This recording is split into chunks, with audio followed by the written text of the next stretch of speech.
the most elite players in our game here today. I am so humbled to be in your presence. And I say that with everything I got.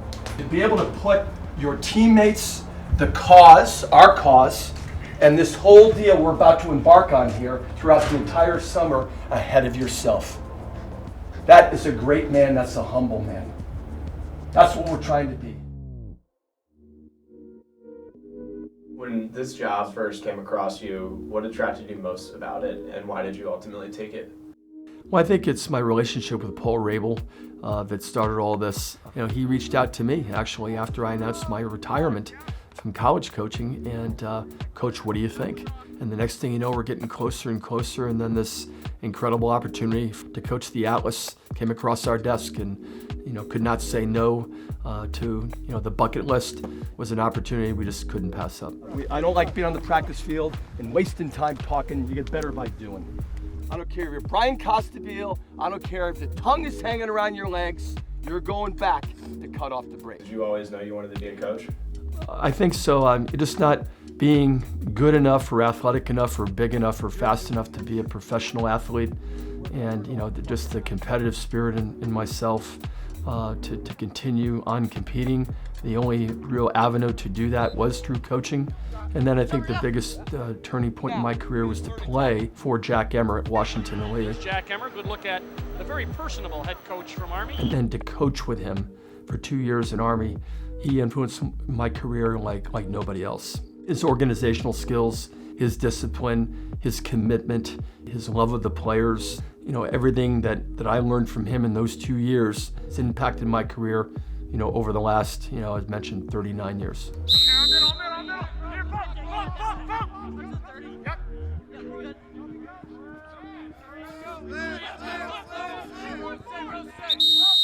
7.81. We got to be on sides here. We have a little bit of a different attitude towards us, much more purposeful.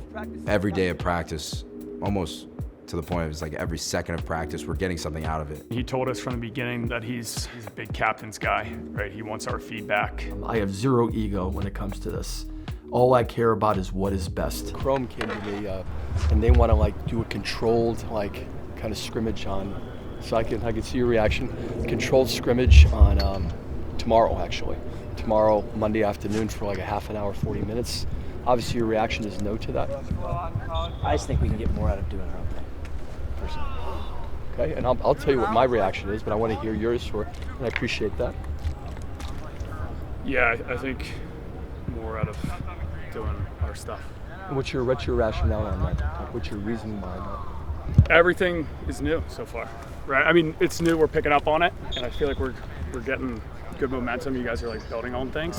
The guys' response to me has been, they love the structure, they love the discipline, they love the accountability.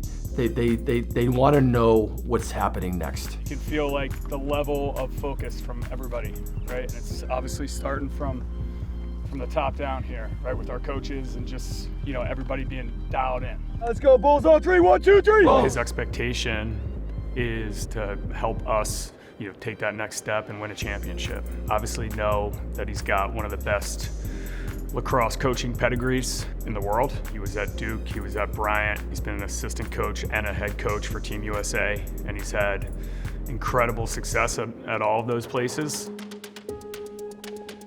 When I got the Duke job and left Ohio Wesleyan in Division III, our Ohio Wesleyan team would have beat Duke by 10. Duke was at the bottom of the ACC, very poor facilities. We had 5 scholarships, that was it. I had to take a pay cut from Ohio Wesleyan to go to Duke. On my interview with Tom Butters, the legendary athletic director, he asked me in the interview, he said, right now I'm thinking about dropping the program. And so tell me why we should keep men's lacrosse. Started from the basement, built it brick by brick. The Duke Blue Devils are the 1995 ACC lacrosse champions.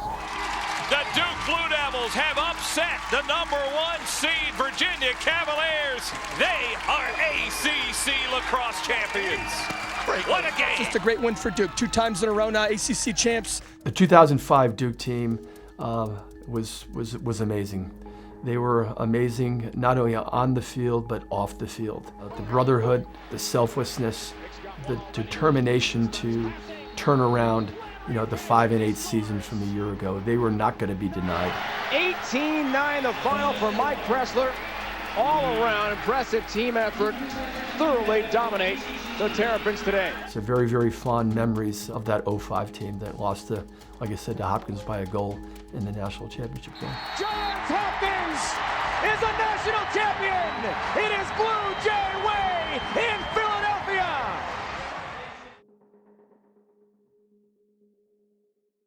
A rush to accuse. That's how North Carolina's Attorney General described the Duke rape case when he announced all charges against the 3 Duke lacrosse players were being dropped. But damage has been done to the young men involved, to the reputation of this university, and to the criminal justice system. Can you just talk to me about the personal impact that had on you? Well, it's a lot of different levels. I mean, it was myself, my wife, my children, the players at the time, the university, the program. You lose this incredible opportunity to coach this amazing school and university, and something you worked your tail off to build in 17 years. It took more than a year for the story to unravel and the 3 players to be declared innocent. But it was their coach who lost his job and reputation in the rush to judgment. It was a tough pill to swallow, so to speak, and I go back to that summer. I couldn't even get a high school job. I volunteered to coach at a local high school, and couldn't get an interview in my alma mater, and it looked like my career was over because of this. So that was more than anything, a very depressing situation, because I really did want to, resume my career and get back to doing what I love to do.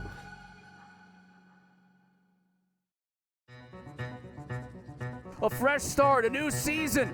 2023 begins with the Redwoods and Atlas. Welcome to the Premier Lacrosse League, Mike Pressler, after a decorated college coaching career. What are your expectations for today, this first game? We're going to play awful hard, and we had a great camp. We're ready to go. First time on the sidelines, nervous as heck. Fastest game on 2 feet, no kidding. But our guys are ready, and it's going to be a very exciting day for the Bulls. Time to sharpen the axes. We're chopping some wood, boys. Chopping some wood. I never seen a guy run his mouth from his fucking back. We're going after these guys for 48 full. We got it? 48 full. Let's go, boys. Let's go. Let's go, boys. Together. Bulls on 3, 1, 2, 3. Bulls. And our 2023 season, the PLL, is underway here in Albany. Possession to the Redwoods. A chance to get on the board early, and they do! Costabile thought about letting it go from 2. Instead gets a better angle, and he scores! Hit your ride. We're giving them nothing from the other way of transition. Coach Pressler has always played with that chip on his shoulder. I have a chip on my shoulder because I have this thing that's been driving me my entire life, the fear of failure, the fear of letting people down that are close to me. Makes the extra pass, and the extra pass to Garnsey, and buries it. Beautiful fast break offense by the Woods, 3-1. Under a minute left to play. Atlas need a goal. Oh, and a goal falling down. The flag comes. 7.7 seconds. You still got a timeout, so Atlas, they're going to call it now. I was thinking maybe try to advance the ball and then call it. Hey, everybody here. Everybody.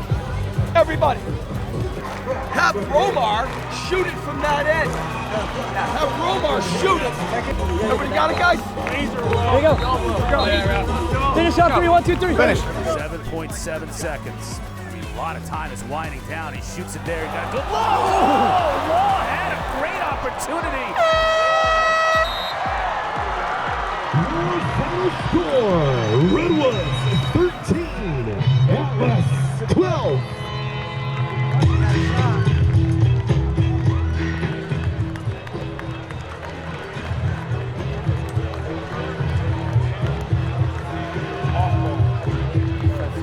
Play there at the end.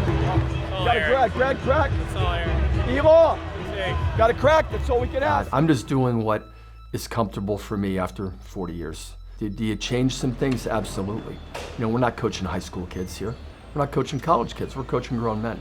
But I think there's certain things that you adapt to and change, which we've done.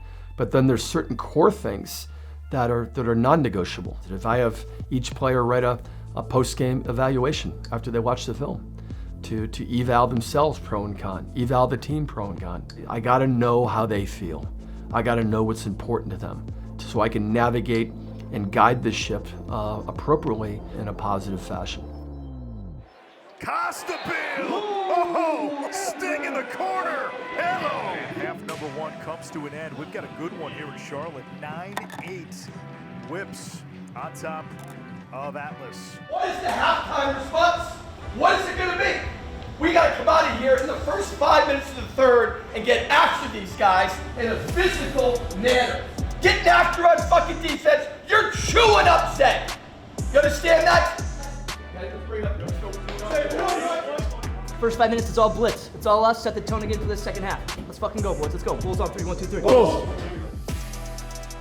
Curry with the goal to tie this game at 9.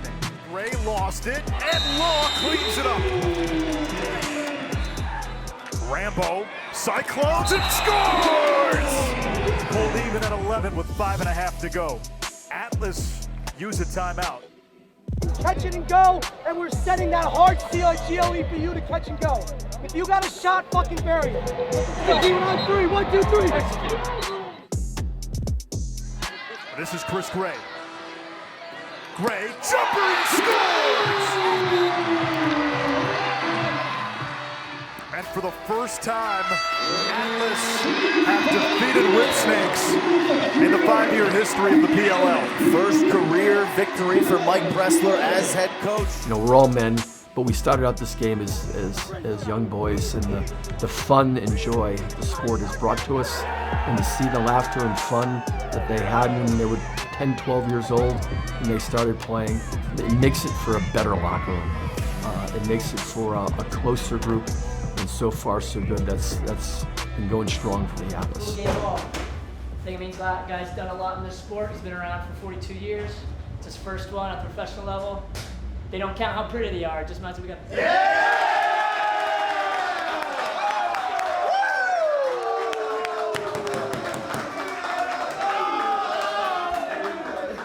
we go. Ready? Come on, Gray. Ready. 1, 2, 3.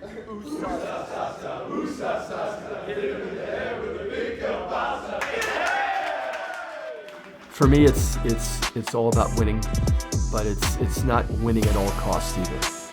We're going to win, and we're going to do it the right way, the appropriate way. We're not going to cut any corners. One final opportunity to raise that flag for the Atlas and to be the last group of men standing when that ends would be an incredible accomplishment and something that we're all signed up here to do.